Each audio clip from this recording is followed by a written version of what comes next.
حالاتو ته چې ګورم ورځ تر ورځه خرابېږي ای خدایه څه به کېږي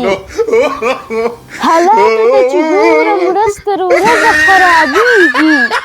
ای خدایه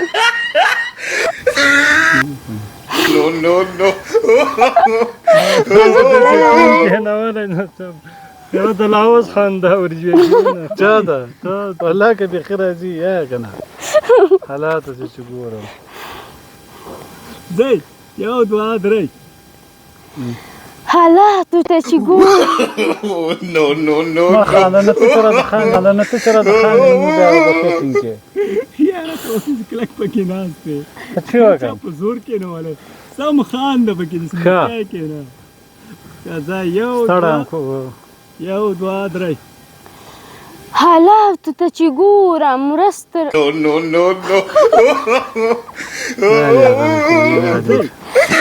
کېنه